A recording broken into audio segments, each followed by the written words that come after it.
Hello everyone, welcome to engineers point. तो आज हम अपने चैप्टर को आगे कंटिन्यू करेंगे। इन्वायरमेंटल स्टडी का जो कि मैं फर्स्ट चैप्टर इसमें आप लोगों को ही पढ़ा रहा था, ठीक है। तो आज इस वीडियो में ये चैप्टर ख़त्म करने की कोशिश करेंगे। ज़्यादा टॉपिक रह नहीं गया, 2-3 टॉपिक हैं, उसको आज देखते हैं, ख़त्म कर देते हैं, ठीक है। फिर आगे से नेक्स्ट चैप्टर को शुरू करेंगे, सेकेंड चैप्टर को। काफ़ी लेंदी चैप्टर आगे चला गया, ठीक है। तो चलते हैं। तो पहला टॉपिक आज का हमारा होगा ग्लोबल वार्मिंग, ठीक है। देखते हैं क्या है। तो ग्लोबल वार्मिंग, ठीक है। ग्लोबल वार्मिंग नाम तो आप लोगों ने सुना होगा, ग्लोबल वार्मिंग का बहुत ज़्यादा आप लोगों ने नाम सुना होगा। ताकि ग्लोबल वार्मिंग होता क्या है, ठीक है। तो डिटेल में समझते हैं कि ग्लोबल वार्मिंग क्या होता है। तो देखिए, ग्लोबल मीन्स अगर ये कहा जाए तो ग्लोबल यानी कि हम इसे अर्थ कह सकते हैं, ठीक है। क्या है, तो ग्लोबल को हम अर्थ कह सकते हैं। और वार्मिंग में यानी गर्म, टेम्परेचर, इसे हम टेम्परेचर से कंपेयर कर सकते हैं, टेम्परेचर, हीट, ठीक है। तो ग्लोबल मीन्स हो गया हमारा अर्थ और वार्मिंग मीन्स हो गया टेम्परेचर, गर्म, टेम्परेचर, हीट, ठीक है। तो वो कोई भी चीज़ जो हमारे अर्थ को, जैसे सिंपली मैं आप लोगों को बताऊं, एक लाइन में आप लोगों को बताऊं कि ग्लोबल वार्मिंग क्या होता है। तो हमारे अर्थ के टेम्परेचर के राइज होने को ही, हमारे अर्थ के टेम्परेचर के राइज होने को कहने का मतलब है कि हमारे अर्थ के टेम्परेचर के बढ़ने को ही हम क्या कहते हैं, तो ग्लोबल वार्मिंग कहते हैं, ठीक है। काफ़ी आप लोगों ने देखा होगा कि मैं आप लोगों को काफ़ी ईजी वे में समझाता हूँ, ज़्यादा लंबा चौड़ा बात करने की जरूरत नहीं है, ठीक है। आप लोग कहीं भी वीडियो जाएंगे देखने के लिए, आप लोग को एनवायरमेंटल का जो भी मैं चीज़ें पढ़ाता हूँ, आप लोग को इतनी आसान चीज़ें जिस तरह से मैं आप लोग को बता देता हूँ कहीं नहीं मिलेगी। आप लोग सर्च करके देख सकते हैं, ठीक है। क्योंकि देखिए, मैं भी खुद एक स्टूडेंट रह चुका हूँ और मैं स्टूडेंट हूँ भी, तो मैं कहीं ना कहीं समझता हूँ कि सामने वाले को कैसे समझाना है। ज़्यादा इधर उधर की टॉपिक की बातें या फिर जो भी लंबी चौड़ी जो भी बातें करने से कुछ ज़्यादा फ़ायदा है नहीं, ठीक है। कम टाइम में कम समय में जो भी आप लोगों को ज़्यादा से ज़्यादा आप लोगों को डिटेल देना, ठीक है। और ज़्यादा इधर पूरे टॉपिक की बातें नहीं करना, लंबा चौड़ा, शॉर्ट में, एक लाइन में जो भी है आप लोग को अच्छे से मैं आप लोग को समझा देता हूँ। अगर कुछ कमी लग रहा हो तो आप लोग को नीचे कमेंट कर सकते हैं, ठीक है। तो ग्लोबल वार्मिंग, तो देखते हैं अपने टॉपिक पे आखिर ग्लोबल वार्मिंग क्या होता है। एक लाइन में शुद्ध आसानी से आप लोगों को कहूँ तो ध्यान सुनिएगा, ग्लोबल वार्मिंग क्या होता है। तो अर्थ के टेम्परेचर के बढ़ने को ही क्या है, तो अर्थ के टेम्परेचर को बढ़ने को ही हम क्या कहते हैं, ग्लोबल वार्मिंग कहते हैं। जो कि किन कारणों से होता है तो आगे देखेंगे। ड्यू टू ज़्यादा जब मेनली देखा जाए तो कार्बन डाइऑक्साइड के कॉन्सिस्टेंसी इंक्रीज करने के कारण, यानी कि कार्बन डाइऑक्साइड की मात्रा ज़्यादा बढ़ने के कारण हमारे अर्थ का टेम्परेचर क्या होता है, तो ज़्यादा राइज होता है, गर्म हो जाता है अर्थ। तो उसे हम क्या कहते हैं, ग्लोबल वार्मिंग कहते हैं सिंपली, ठीक है। तो क्या है, तो ग्लोबल वार्मिंग क्या है, तो हमारे अर्थ के टेम्परेचर को इंक्रीज होने को ही ड्यू टू किन कारणों से, तो कार्बन डाइऑक्साइड और भी गैसेज हैं, मीथेन, ये सभी, ठीक है। इन सभी कारणों से अर्थ के टेम्परेचर बढ़ने को ही हम क्या कहते हैं, तो ग्लोबल वार्मिंग कहते हैं, ठीक है। तो ज़्यादा कुछ लिखेंगे नहीं, बस ऐसे ही आप लोग को बताते चलते हैं, ठीक है। लिखने से काफ़ी लेंदी होते जा रहा है, ठीक है। तो ध्यान सुनिएगा, आप लोग खुद, मैं बोल रहा हूँ तो आप लोग नोट्स बना सकते हैं या फिर आप लोग PDF वगैरह प्रोवाइड किया जाएगा नोट्स का, ठीक है। थोड़ा टाइम लग रहा है लेकिन आप लोगों को नोट्स दिया जाएगा, ठीक है। जल्दी आप लोगों को नोट्स प्रोवाइड किया जाएगा। ऐसे मैं आप लोगों को ऐसे बोल रहा हूँ तो आप लोग लिख सकते हैं कि ग्लोबल वार्मिंग क्या होता है। तो अर्थ के टेम्परेचर को बढ़ने को ही हम क्या कहते हैं, तो ग्लोबल वार्मिंग कहते हैं। जो कि कार्बन डाइऑक्साइड के कंसिस्टेंसी, उसके जो भी है उसके अमाउंट्स को बढ़ने के कारण, मीथेन के कारण, ये सभी गैसेज हैं जिनके कारण बढ़ने के कारण क्या होता है, तो ग्लोबल वार्मिंग होता है। तो ये क्या हो गया, तो इसका डिफिनेशन हो गया कि ग्लोबल वार्मिंग क्या है। तो अर्थ के टेम्परेचर बढ़ने को हम क्या कहते हैं, तो ग्लोबल वार्मिंग कहते हैं। अगर इसकी रीज़न की बात की जाए, किस इसकी, तो रीजन, किस इसकी, तो रीजन्स की बात की जाए, किस इसकी, तो reasons of global warming, reason of global warming, ठीक है। तो ग्लोबल वार्मिंग का कारण क्या है, तो देखिए, जैसे जैसे हमारा पॉपुलेशन बढ़ता जा रहा है, आप देख रहे हैं कि डे बाय डे हमारा पॉपुलेशन बहुत ज़्यादा बढ़ता जा रहा है। आज से तकरीबन 5 से 10 साल पहले कहाँ पॉपुलेशन था हमारा और आज कहाँ आ चुका है। अगर आप चेक करते होंगे, जनरल नॉलेज अगर आप पढ़ते होंगे तो उसमें चेक करते हैं कितने का ज़्यादा से कितना अंतर आया है, ठीक है। तो मान लीजिए पॉपुलेशन बढ़ रहा है, पॉपुलेशन बढ़ेगा तो पॉल्यूशन तो बढ़ेगा ही, ठीक है। पॉपुलेशन बढ़ेगा तो पॉल्यूशन बढ़ेगा ही। जहाँ पे मान लीजिए एक परिवार में जहाँ पे एक व्हीकल हुआ करती थी, एक परिवार में जहाँ पे एक व्हीकल हुआ करती थी, वहाँ पे अब एक परिवार में 2-2 व्हीकल, 3-3 व्हीकल, 4-4 व्हीकल रही है। क्योंकि ये परिवार अब बड़ा हो चुका है। पहले ये मान लीजिए चार लोगों का परिवार, 4 सदस्यों का परिवार होता था, अब यहाँ पे 8 लोग हो चुके हैं। अब यहाँ पे 10 लोग एक परिवार में रह रहे हैं, क्योंकि पॉपुलेशन बढ़ता जा रहा है। तो मान लीजिए उस हिसाब से उनकी नीड भी बढ़ेगी, नीड बढ़ेगी तो फिर पॉपुलेशन बढ़ेगा तो पॉल्यूशन बढ़ेगा ही, ठीक है। तो वहीं से हम, जैसे कि मैंने पिछले कुछ लेक्चर में आप लोग को ये काफ़ी डिटेल में आप लोगों को समझाया भी था कि पॉपुलेशन का क्या इफेक्ट पड़ता है हमारे डे टू डे लाइफ में, ठीक है। तो आगे बढ़ते हैं। तो जैसे मान लीजिए अब उनकी नीड होगी तो अब जैसे जैसे पॉपुलेशन बढ़ेगा तो पॉल्यूशन बढ़ेगा ही, ठीक है। तो पॉल्यूशन बढ़ता है तो पॉल्यूशन के कारण क्या होता है, तो जो भी कुछ हानिकारक इफेक्टिव गैसेज होती हैं वो भी रिलीज होंगी। तो वही गैसों के कारण कुछ ऐसी गैसेज होती हैं जो इफेक्टिव गैसेज, कुछ ऐसी इफेक्टिव गैसेज होती हैं जो क्या करती हैं, तो हमारी एटमॉस्फेयर को, किस इसके, अर्थ के एटमॉस्फेयर को क्या करती हैं, तो हीट करती हैं। क्या करती हैं, तो हीट अप करती हैं, ठीक है। जिससे क्या होता है, अर्थ का एटमॉस्फेयर हीट अप होगा तो हमारा अर्थ हीट अप होगा। जिससे अर्थ हीट अप होगा तो उसे हम क्या कहेंगे, तो हमारा टर्म हो जाएगा ग्लोबल वार्मिंग, ठीक है। क्या हो जाएगा, तो ग्लोबल वार्मिंग। ध्यान से सुनिएगा कि कुछ पॉल्यूशन के कारण कुछ ऐसी गैसेज होती हैं जो कि हमें अर्थ के टेम्परेचर को राइज कर देती हैं। जिससे क्या होता है, तो हमारा अर्थ इफेक्ट होता है इन द सेंस कि वो उसका टेम्परेचर बढ़ जाता है, मतलब कि ज़्यादा और ज़्यादा गर्म होता जाता है, ठीक है।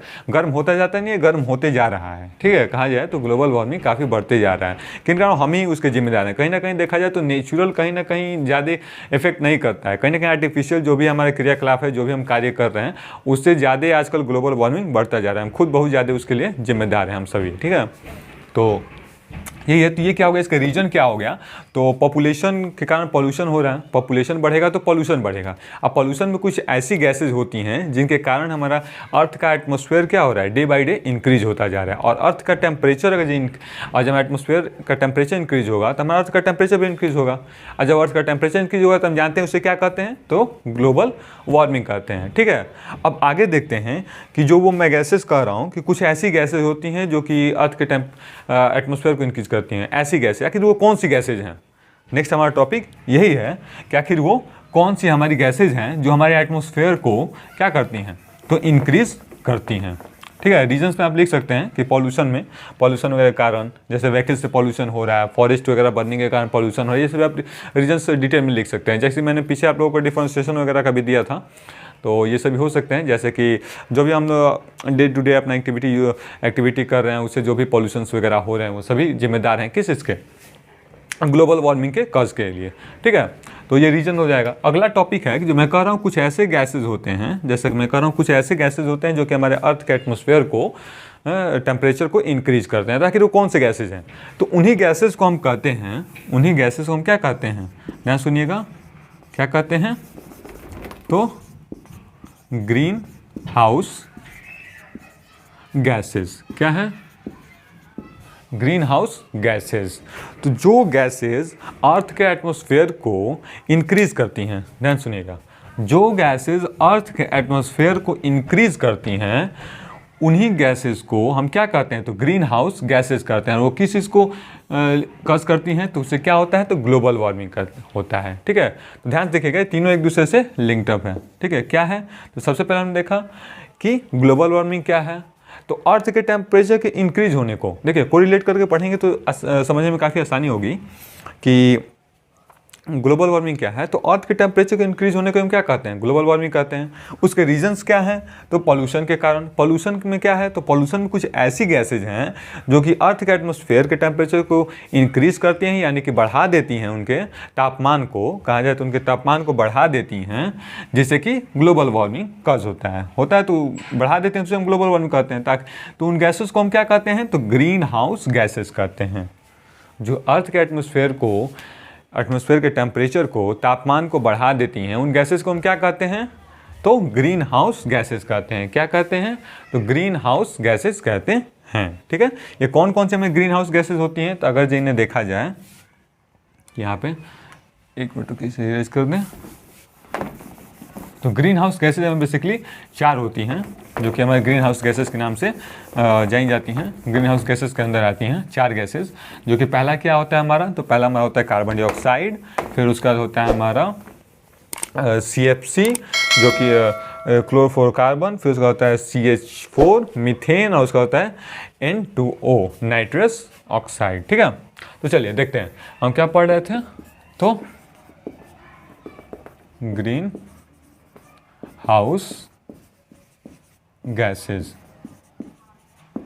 ठीक है। क्या है, तो ग्रीन हाउस गैसेस कौन कौन सी होती हैं, तो देखा जाए तो पहला क्या है हमारा, तो कार्बन डाइऑक्साइड। दूसरा क्या हो जाएगा, तो दूसरा हो जाएगा हमारा CH4 4 जिसे हम कहते हैं मीथेन। फिर उसका तीसरा हो जाएगा हमारा CFC जो कि होता है क्लोरोफ्लोरोकार्बन। और चौथा होता है हमारा N2O जो कि होता है हमारा नाइट्रस ऑक्साइड। ठीक है, ये सभी हमारी दिखाई दे रहा है ना। तो ये सभी हमारी होती हैं 4 ग्रीन हाउस गैसेज। ठीक है, तो अब देखते हैं कि हमारे एटमॉस्फेयर में इनकी प्रोपोर्शन क्या होता है। प्रोपोर्शन कहने का मतलब है कि ये कितनी मात्रा में पाई जाती हैं। ठीक है, इन्हीं कारण हमारा क्या होता है, तो ग्लोबल वार्मिंग होता है, जो कि ये पॉल्यूशन होता है। पॉल्यूशन में ये गैसेस पाई जाती हैं और इन्हीं के कारण क्या होता है, तो ग्लोबल वार्मिंग होता है, क्रिएट होता है। ठीक है, तो देखिए आज यहाँ पे एक हम चार्ट के थ्रू समझे हैं। ठीक है, देखिए तो ये जो हमारा कार्बन डाइऑक्साइड होता है, मान लीजिए अगर सेंटर है तो ये होता है हमारा कार्बन डाइऑक्साइड जो कि होता है कितना 60%। ठीक है, यहाँ से होता है हमारा, एक मिनट, यहाँ से होता है हमारा 20% अगर बनाना है। ओहो, देखिए यहाँ से होता है हमारा, ये हो जाएगा हमारा CH4 जो कि होता है 20%। ठीक है, उसके बाद होता है हमारा CFC जो कि होता है 14%। और यहाँ पे हो जाएगा लास्ट में हमारा नाइट्रस ऑक्साइड जो कि होता है 6%। ठीक है, तो इस चार्ट के थ्रू आप लोग समझ सकते हैं कि आखिर क्या इनका प्रोपोर्शन होता है।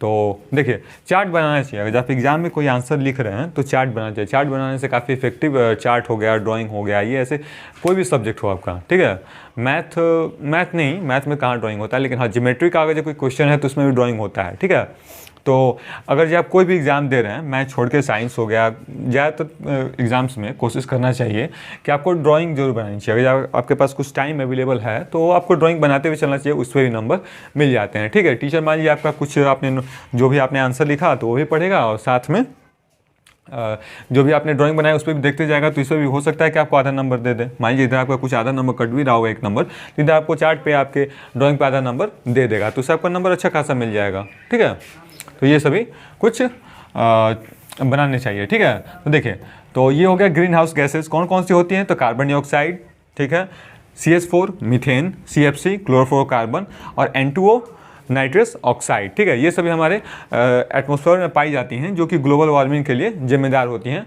होने के, उनके कज के लिए। ठीक है, इनका प्रोपोर्शन क्या होता है, तो कार्बन डाइऑक्साइड हमारा होता है 60%, CH4 मीथेन होता है हमारा 20%, CFC क्लोरोफ्लोरोकार्बन होता है हमारा 14%।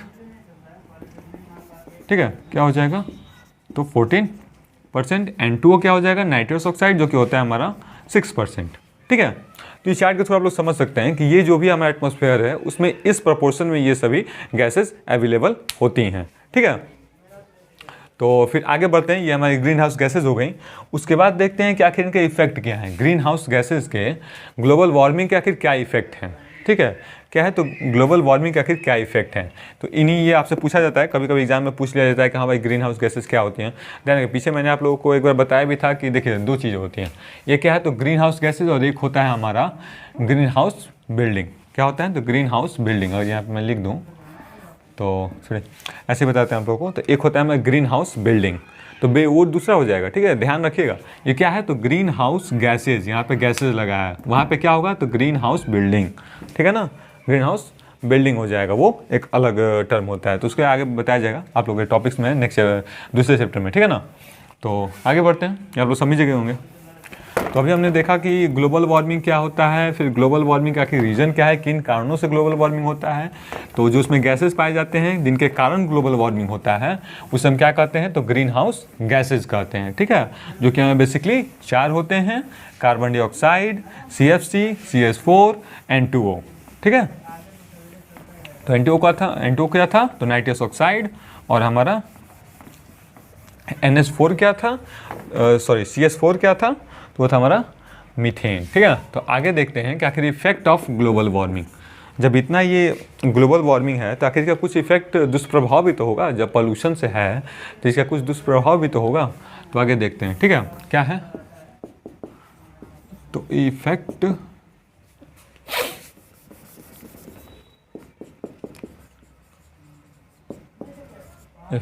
ऑफ ग्लोबल वार्मिंग, ठीक है, क्या है? तो इफेक्ट ऑफ ग्लोबल वार्मिंग, आखिर देखिए इसके आखिर इफेक्ट क्या है। तो ग्लोबल वार्मिंग में आप लोगों को बताया ही था कि ग्लोबल वार्मिंग का मतलब क्या था, तो हीट, ये क्या था, तो हीट यानी कि गर्म। तो देखिए जब हीट होगा तो क्या होगा, हमारे एटमॉस्फेयर का टेम्परेचर बढ़ेगा। तो पहला तो यही इफेक्ट हो गया कि जो भी हमारा सराउंडिंग होगा क्या होगा, गर्म गर्म होगा, तापमान बहुत ज़्यादा होगा, बहुत ज़्यादा गर्मी पड़ेगी, ठीक है। तो पहला तो इसका इफेक्ट यही हो गया। अगर देखा जाए तो क्या होगा, टेम्परेचर इंक्रीज हो जाएगा, हमारे एटमॉस्फेयर का टेम्परेचर क्या हो जाएगा, तो इंक्रीज हो जाएगा। तो पहला तो यही हो गया कि टेम्परेचर इंक्रीज होगा, ठीक है। दूसरा क्या हो जाएगा कि जब टेम्परेचर इंक्रीज होगा तो हमारा ग्लेशियर क्या होगा, बड़े बड़े जो ग्लेशियर हैं, जो बड़े बड़े हमारे ग्लेशियर्स हैं वो क्या होंगे, तो पिघलेंगे। बड़े बड़े जो आइस ग्लेशियर्स हैं वो क्या होंगे, पिघलेंगे। आइस जो भी ग्लेशियर्स हैं हमारे वो क्या होंगे, तो मेल्टिंग होंगे, ठीक है। जब बड़े बड़े आइस ग्लेशियर्स जब मेल्टिंग होंगे तो क्या होगा, फ्लड लेवल इंक्रीज करेगा, क्या हो जाएगा, तो क्या हो जाएगा, तो फ्लड लेवल इंक्रीज होगा, ठीक है। सॉरी, फ्लड लेवल नहीं, यहाँ पे हम क्या कहेंगे, सी लेवल इंक्रीज होगा। जब सी लेवल इंक्रीज होगा तो उससे क्या होगा, तो फ्लड आएगा, ठीक है। जब सी लेवल इंक्रीज होगा तो फ्लड आएगा, ये कारण हो गया। तीसरा क्या हो जाएगा, सॉरी चौथा ना, फोर्थ वन। तो देखिए जब फ्लड आएगा, ये तीन हो गया कि हमारा टेम्परेचर इंक्रीज हो जाएगा सराउंडिंग का, फिर उसके बाद हमारा आइस ग्लेशियर मेल्ट होगा तो फिर फ्लड आएगा, सी लेवल इंक्रीज कर जाएगा। चौथा क्या हो जाएगा, तो कहीं ना कहीं लिविंग ऑर्गेनिज्म को भी क्या करेगा, लिविंग ऑर्गेनिज्म को भी क्या करेगा, तो बैडली इफेक्ट करेगा, ये होगा। फिर उसका टेम्परेचर जब बहुत ज़्यादा राइज हो जाएगा तो कहीं ना कहीं फूड ग्रोइंग में भी प्रॉब्लम आएगा, फसलों में, फार्मिंग में।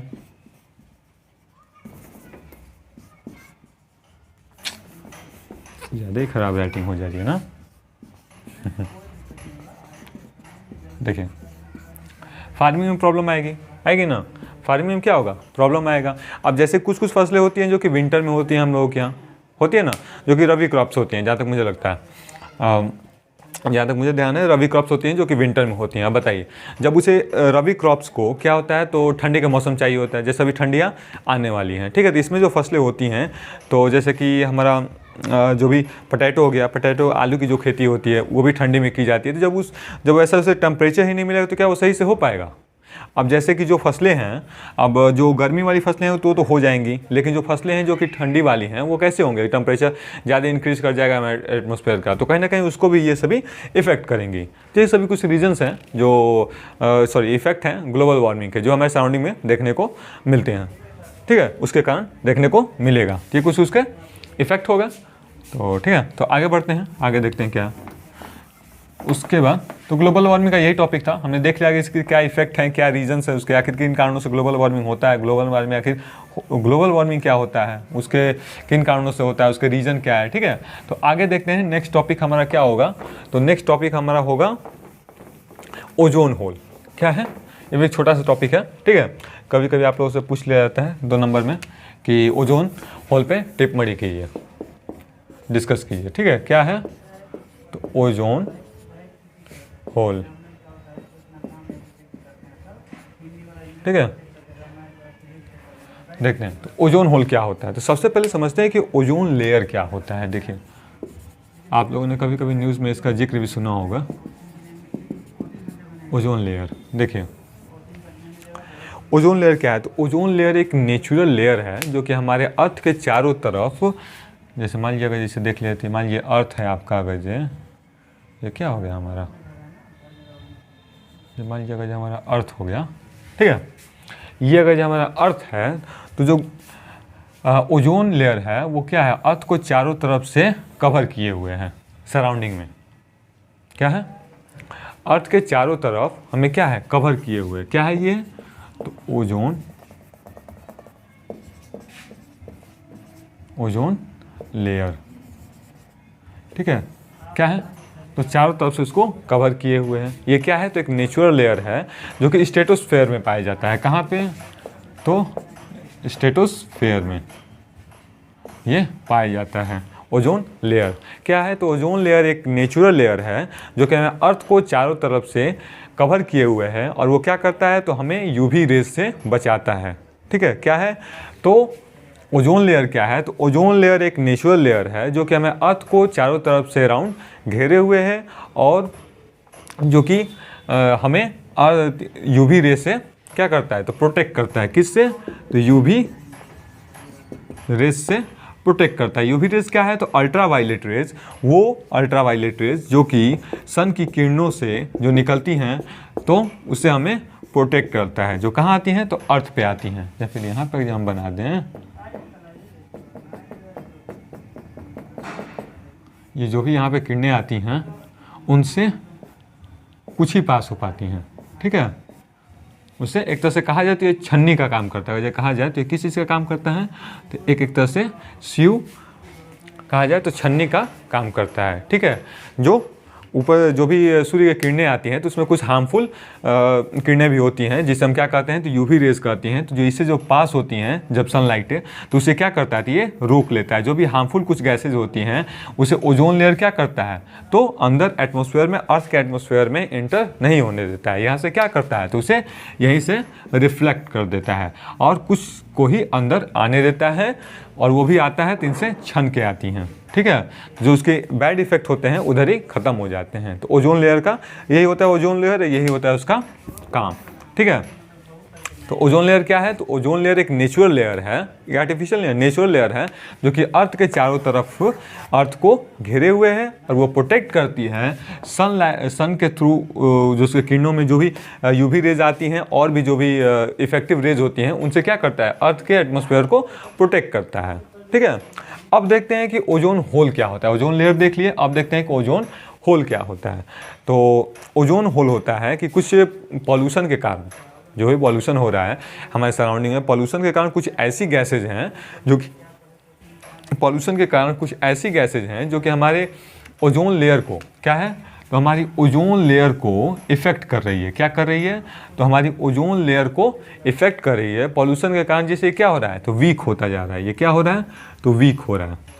Week means in the sense कि मतलब कमज़ोर होते जा रहा है। जिससे क्या हो रहा है, तो आप लोगों को इसमें होल होते जा रहा है। क्या हो रहा है, तो होल होते जा रहा है।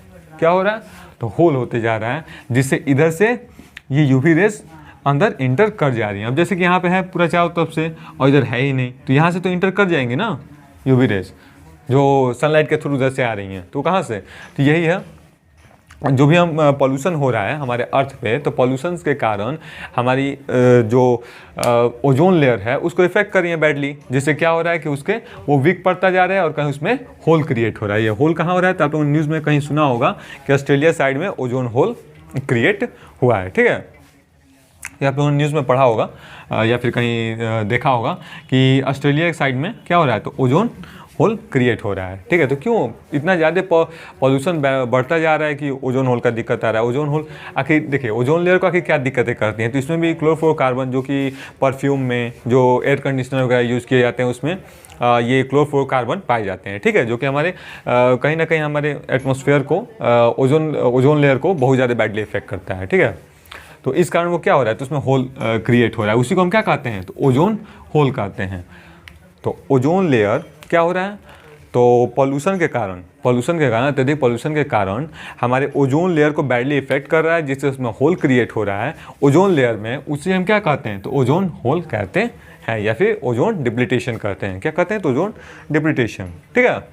तो इसमें यही था, ज़्यादा कुछ नहीं। इसका इफेक्ट क्या हो सकता है, जिसके इफेक्ट की बात की जाए, ओजोन होल के इफेक्ट की बात की जाए अगर जाए, तो इसका इफेक्ट क्या हो जाएगा, तो पहला तो यही हो जाएगा कि स्किन कैंसर, ये बैडली हमारी स्किन को बहुत ज़्यादा इफेक्ट करता है, ठीक है। क्या है, तो स्किन को बहुत ज़्यादा ये डैमेज करता है। जैसे सीधा उस पर सनलाइट पड़ेगा, बाहर निकलते हैं तो सनलाइट तो पड़ेगा ही, घर में तब पर भी हल्का फुल्का सनलाइट आता ही है। तो बाहर निकलेंगे तो जब यूवी रेज डायरेक्ट जब आएगी कांटेक्ट में आपके स्किन के, तो वो बैडली इफेक्ट करती है, उससे स्किन कैंसर होता है, जो कि उसका इलाज जल्दी संभव नहीं है, ठीक है। ये होता है स्किन कैंसर। ठीक है। तो इसका इफेक्ट भी हो गया, इसका इसको सॉल्यूशन क्या है इसको रोकने का, तो कम से कम पॉल्यूशन क्रिएट किया जाए, जैसे कि ओजोन होल को क्या हो, कम से कम उसे इफेक्ट हो। ठीक है, ये छोटा सा टॉपिक था, ज़्यादा कुछ था नहीं। तो आगे देखते हैं क्या है। तो नेक्स्ट टॉपिक हो जाएगा हमारा, ये एक छोटा सा एक टॉपिक है, आज खत्म हो जाएगा ये चैप्टर। ठीक है, क्या है, तो एसिड रैन, क्या है, तो एसिड रैन। ठीक है, तो एसिड रैन क्या होता है, जिसे कि हम अम्लीय वर्षा भी कहते हैं, तुम ना अम्लीय वर्षा। ठीक है, तो देखिए एसिड रैन क्या होता है। एसिड रैन, तो एसिड मीन्स पहले नाम से कंफर्म लग रहा होगा। ठीक है, एसिड रैन, देखिए जब पॉल्यूशन बहुत ज़्यादा, जब हमारा अर्थ है, क्या होगा, मान लीजिए यहाँ पे ये कोई, मान लीजिए हमारा अर्थ है। ठीक है, ये क्या है, हमारा अर्थ है। ठीक है, अब यहाँ पे क्या हो रहा है कि बहुत ज़्यादा पॉल्यूशन हो रहा है, ये सभी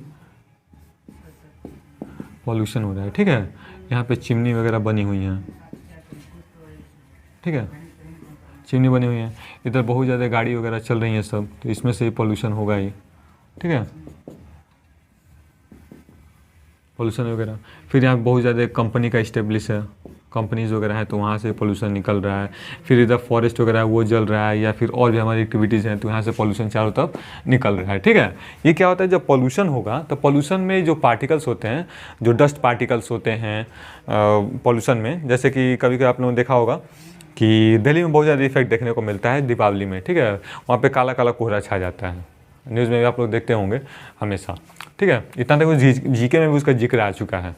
ठीक है, कि बहुत ज़्यादा दिल्ली में पॉल्यूशन हो रहा है। ठीक है, तो देखिए क्या होता है, यहाँ से जब पॉल्यूशन होता है तो यहाँ से डस्ट पार्टिकल, जो भी पॉल्यूशन पार्टिकल्स हैं, ऊपर जाके यहाँ पे बादल में क्या होता है, जाके यहाँ पे बैठ जाते हैं। यहाँ पे पॉल्यूशन क्या है, यहाँ पॉल्यूशन आकर के क्या होता है, बैठ जाते हैं। अब क्या होता है कि जब यहाँ से बादल आते हैं, इसमें टकराते हैं, और जब बारिश होती है, ठीक है, ये ऊपर जाकर बैठ जाते हैं। और फिर जब यहाँ से बारिश होती है, देखिए जब यहाँ पे बादल आए और यहाँ से जब बारिश होगी नीचे, तो इनके साथ तो होगी, यहाँ पे पॉल्यूशन इकट्ठा है और यहाँ से बारिश हो रही है, तो ऊपर से जब बारिश होगी और नीचे पॉल्यूशन उस पर इकट्ठा, यहाँ पे उसके थोड़े से नीचे पॉल्यूशन है, पूरा डस्ट पार्टिकल्स हैं, तो जब ऊपर से पानी गिरेगा तो उसके साथ डस्ट पार्टिकल तो मिक्स हो जाएंगे, और डस्ट पार्टिकल के साथ मिक्स होके जब बारिश आती है हमारे अर्थ सरफेस पे, तो उसे हम क्या कहते हैं, एसिड रेन कहते हैं। ठीक है, तो क्या है एसिड रेन, तो जब बारिश होती है और ऊपर जो भी हमारे पॉल्यूशन के कारण डस्ट पार्टिकल ऊपर जाके क्या होते हैं, तो सेटअप हो जाते हैं, मतलब वहाँ पे रुक जाते हैं ऊपर जा कर के यहाँ पे, और जब ऊपर से बारिश होती है उसके साथ जब डस्ट पार्टिकल के साथ मिक्स होकर जब बारिश होती है, तो उसे हम क्या कहते हैं, एसिड रेन कहते हैं। अगर एक लाइन में कहा जाए तो एसिड रेन क्या है, तो जब कोई वर्षा के, जब कोई बारिश डस्ट पार्टिकल के साथ मिक्स होके होती है, तो उसे हम क्या कहते हैं, तो एसिड रेन कहते हैं। ठीक है, इसीलिए आप लोगों ने सुना होगा, जब आप लोग छोटे होंगे तो आप लोग जब बारिश में नहाने जाते हो, तो आप लोग घर वाले आप लोगों को डांटते होंगे, बोलते होंगे नहीं अभी मत नहाओ। जो पहली बारिश होती है तो उसमें आप लोगों को नहाने से मना किया जाता होगा। वहीं बोलती होंगी घर के जो भी गार्जियंस हैं, आप लोगों को बोलते होंगे नहीं पहली बारिश में नहीं नहाना चाहिए बाहर। ठीक है, तो सुना भी होगा, कुछ लोग कहते भी होंगे हाँ पहली बारिश बहुत ज़्यादा ख़राब होती है, दूसरी तीसरी में नहा लेना। ऐसा क्यों कहते हैं, क्योंकि पहले से यहाँ पर डस्ट पार्टिकल क्या है, इकट्ठा है। जब पहली बारिश होगी तो उनके साथ मिक्स होकर बारिश होगी, जब मिक्स होगी तो उसमें उसके साथ साथ डस्ट पार्टिकल्स भी उसमें मौजूद रहेंगे, बारिश के जो भी पानी होगा उसके साथ। ठीक है, उसमें क्या मिक्स होंगे, तो उससे जो बारिश होगी उसे हम क्या कहते हैं, तो एसिड रेन कहते हैं। इसीलिए, और जब पहली बारिश हो गई तो सभी के सभी जो भी डस्ट पार्टिकल्स है वो नीचे आ गए, उसके बाद जो भी दूसरी तीसरी बारिश होती हैं वो सही से होती हैं। ठीक है, उसमें कोई ज़्यादा दिक्कत नहीं आता है, तो इसे हम क्या कहते हैं, एसिड रेन कहते हैं। इसका अगर सबसे बड़ा एग्जांपल देखा एसिड रेन का इफेक्ट अगर तो हमें ताजमहल को देखने को मिलता है। इसके पहले से व्हाइट कलर का संगमरमर था, बीच में उसका बहुत ज़्यादा उस पर न्यूज़ वगैरह भी आया था, उस पर आर्टिकल्स वगैरह आई थी कि बहुत ज़्यादा बैडली उस पर इफेक्ट आ रहा है, क्योंकि उधर बहुत ज़्यादा कंपनीज़ हैं, और जब कंपनीज़ रहेंगे तो पॉल्यूशन होगा ही, पॉल्यूशन होगा तो फिर तो बारिश होगी तो डस्ट पार्टिकल मिक्स होकर बारिश होगी, और मिक्स होगा तो ये एसिड रेन होगा ही। तो बैडली इफेक्ट देखने को मिला था कि ताजमहल डे टू डे क्या हो रहा है, तो येलोइश पड़ता जा रहा है, येलोइश, जो कि व्हाइट मार्बल का है वो पूरे उसे व्हाइट दिखना चाहिए, लेकिन वो कैसा येलोइश होता जा रहा है, तो इस इफेक्ट है इसका एसिड रेन का। तो जैसे जो भी कंपनी थी उसको बंद कर दिया गया, जब देखने को मिला कि वहाँ उस पर उसी के कारण उसका इफेक्ट देखने को मिला, जो कि बहुत दूर है उससे, आसपास में नहीं है, बहुत ज़्यादा दूर है, लेकिन जब देखा गया कि उसका सर्च किया गया उस पर आखिर किन कारणों से उस पर इफेक्ट देखने को मिल रहा है, तो पता चला कंपनीज़ वहाँ पे कोई सेटअप थी, लेदर कंपनी थी या जो भी कंपनीज थी, तो उसके कारण वहाँ पे एसिड रेन में इफेक्ट आ रहा था वहाँ पे, तो उसी कारण उसको बंद कर दिया गया। ठीक है, तो ये एक छोटा सा टॉपिक था एसिड रेन। तो ज़्यादा कुछ है नहीं, बस ये चैप्टर ख़त्म। तो इसी का एक और टॉपिक है जो बताते हैं, इंटरनेशनल रूल्स। ठीक है, कुछ ऐसे रूल रेगुलेशन बनाए गए, इन्हीं चीज़ों को ध्यान में रखते हुए कुछ रूल और रेगुलेशन बनाए गए, इंटरनेशनल लॉज। चलो देखते हैं आगे टॉपिक। छोटा सा टॉपिक छूट गया था, ठीक है, बीच में लाइट कट गई थी, इसी कारण बीच में वीडियो कट करना पड़ेगा। ठीक है, तो आगे देखते हैं, ज़्यादा कुछ है नहीं, अब ये चैप्टर यहीं पे ख़त्म होता है। बस एक छोटा सा टॉपिक है जो कुछ मैं बता रहा था आपको, कुछ इंटरनेशनल ऐसे रूल रेगुलेशन ऐसे बनाए गए कि कुछ ऐसे पॉल्यूशन को कंट्रोल किया जा सके। ठीक है, तो ज़्यादा कुछ है नहीं, बस वही कुछ इंटरनेशनल लॉ 2-3 हैं जो कि बनाए गए, इंटरनेशनल रूल्स। ठीक है, तो पहला क्या हो जाएगा हमारा, एक आता है हमारा मॉन्ट्रियल प्रोटोकॉल।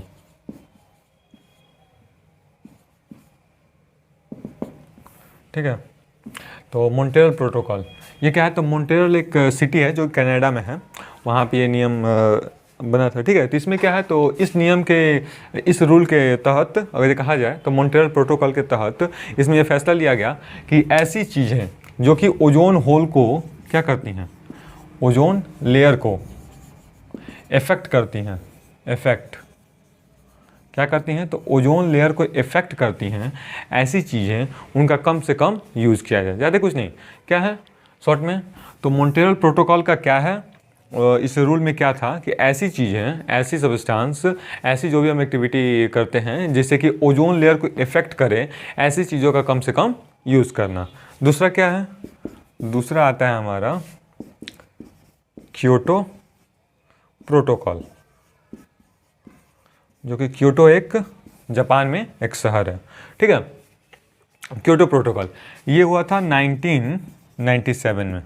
ठीक है, इस नियम को लागू किया गया था तो 1997 में क्योटो प्रोटोकॉल। इसमें क्या हुआ, इसमें उन चीज़ों को मना किया गया जो ग्लोबल वार्मिंग को, किस चीज़ को, ग्लोबल वार्मिंग को क्रिएट करती हैं, ऐसी सब्सटेंस जिनके यूज़ से ग्लोबल वार्मिंग क्रिएट होता है और ज़्यादा उसको बढ़ावा मिलता है, उन चीज़ों का कम से कम यूज़ करें। किसके तहत, तो क्योटो प्रोटोकॉल। ऐसे एक तीसरा है हमारा वर्ल्ड अर्थ समिट, जिसमें कि ग्रीन हाउस, उसमें ये फैसला लिया गया कि कुछ ऐसे सब्सटेंस जिनके कारण ग्रीन हाउस गैसेज ज़्यादा से ज़्यादा क्रिएट होती हैं, उन चीज़ों का कम से कम यूज़ किया जाए। तो बस यही 2-3 लॉ बनाए गए। ठीक है, ज़्यादा कुछ नहीं है। एक तीसरा है जो कि हमारा वर्ल्ड अर्थ समिट है। ठीक है, जिसमें कि ग्रीन हाउस गैसेस कम से कम क्रिएट हुए ऐसे सब्सटेंस का यूज़ किया जाए, और ऐसे सब्सटेंस जो कि ग्रीन हाउस गैसेस को क्रिएट करते हैं उनका कम से कम यूज़ किया जाए। ठीक है, तो ज़्यादा कुछ था नहीं, बस ये चैप्टर यहीं पे ख़त्म होता है, फर्स्ट चैप्टर। और उसके बाद बाकी के नेक्स्ट चैप्टर हमारा एयर पॉल्यूशन से स्टार्ट होगा, जो कि सेकेंड चैप्टर है। तो इसमें इतना ही, इसी के साथ हंसते रहिए, मुस्कुराते रहिए। जय हिंद, जय भारत।